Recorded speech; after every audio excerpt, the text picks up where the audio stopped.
ఇప్పటికే రాష్ట్రం అప్పులకు ఊబిలో కూరుకుపోయింది. మరి ఓవైపు మీరు గూడా కొంత సంక్షేమం గూడా చూపిస్తున్నారు. అభివృద్ధి అంటున్నారు.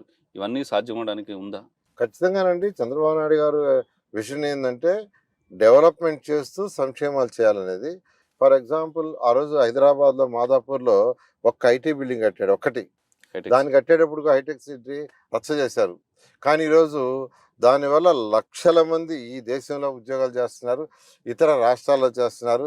వాళ్ళ ఇన్‌కమ్, ప్రజల యొక్క ఇన్‌కమ్ పెరిగింది. వాళ్ళు పెరగటమే కాదు, రాష్ట్ర ఖజానా పెరిగింది. వాళ్ళ యొక్క శాలరీస్ నుంచి జీఎస్టీ వస్తుంది. ఆడ కట్టే ప్రతి బిల్డింగ్ నుంచి ప్రభుత్వానికి ట్యాక్స్‌లు వస్తున్నాయి.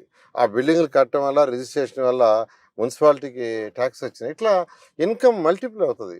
అదేవిధంగా అనంతపురం కియా మోటార్స్ తీసుకోండి. యెస్. ఒక్క ఇండస్ట్రీస్ తీసుకొచ్చాం. దానికి ల్యాండ్ ఇచ్చింది ప్రభుత్వం. వాటర్ కనెక్షన్ ఇచ్చింది. రోడ్డు మార్గం వేసింది. ఇవి చేయటం వల్ల ఈరోజు 10,000 మంది ఉద్యోగస్తులకి ఆడ కుటుంబాలు దాని మీద ఆధారపడి వాళ్ళ జీవనశైలి పెరిగింది. వాళ్ళ ఆదాయం పెరిగింది. అది పెరగటమే కాదు, అక్కడ తయారయ్యి అమ్మే ప్రతి కారు వల్ల జీఎస్టీ కడతారు. ఆ ప్రతి జీఎస్టీలో కొంత పర్సెంటేజ్ 43% మనకొస్తుంది మన రాష్ట్రానికి. అంటే రాష్ట్ర ఖజానా కూడా పెరిగింది. అంటే ఒక ఇండస్ట్రీ తేవటం వల్ల 10,000 మందికి ఉద్యోగాలు రావటమే కాదు, రాష్ట్ర ఖజానా కూడా పెరిగింది. అది చంద్రబాబు నాయుడు యొక్క విజన్. అది జరగాలంటే ఒకటి, లా అండ్ ఆర్డర్ సక్రమంగా ఉండాలి.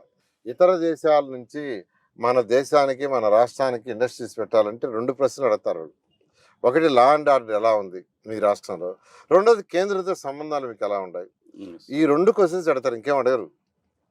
ఇవి 2 సక్రమంగా ఉంటే వాళ్ళు వస్తారు. ఆ రోజు చంద్రబాబు నాయుడు ఒకటే చెప్పాడు, నేను లా అండ్ ఆర్డర్ స్ట్రిక్ట్‌గా మెయింటైన్ చేస్తాను, మీకు ఇబ్బంది లేదు. రెండోది, మాకు కేంద్రంతో సంబంధాలు ఉన్నాయి, ఎన్డీఏలో చేరున్నామని. అందుకనే ఇప్పుడు ఎన్డీఏలో ఎందుకు చేరామంటే, మళ్ళా ఈ రాష్ట్రానికి ఇండస్ట్రీస్ తీసుకురావాలంటే ఖచ్చితంగా కేంద్రంతో సంబంధాలు ఉండాలి. ఎందుకంటే వాళ్ళు కొన్ని పర్మిషన్స్ ఇవ్వాలి.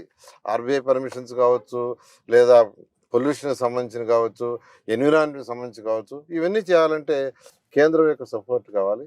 అందుకే ఎన్డీఏలో చేరాము. ఖచ్చితంగా ఈ రాష్ట్రంలో లా అండ్ ఆర్డర్ మెయింటైన్ చేస్తూ, కేంద్రం నుంచి ఫండ్స్ కూడా తీసుకుంటూ, ఇండస్ట్రీస్ డెవలప్ చేసి, వ్యాపారాలు బాగా డెవలప్ చేసి, వాళ్ళ ద్వారా జీఎస్టీ కావచ్చు, ఇన్కమ్ ట్యాక్స్ కావచ్చు రాష్ట్రానికి వచ్చే చేసి, రాష్ట్ర ఖజానాన్ని పెంచి ప్రజలకు సంక్షేమం చేస్తాం, అభివృద్ధి చేస్తాం. పోయినసారి అంటే ఒక ఛాన్స్ అంతా రాష్ట్రం అంతా తీసుకున్నాడు. ఈరోజు ఈ ఒక ఛాన్స్ అని మేము తప్పు చేసామని మేము చంపలేసుకుంటున్నామని ప్రజలు అంటున్నారు.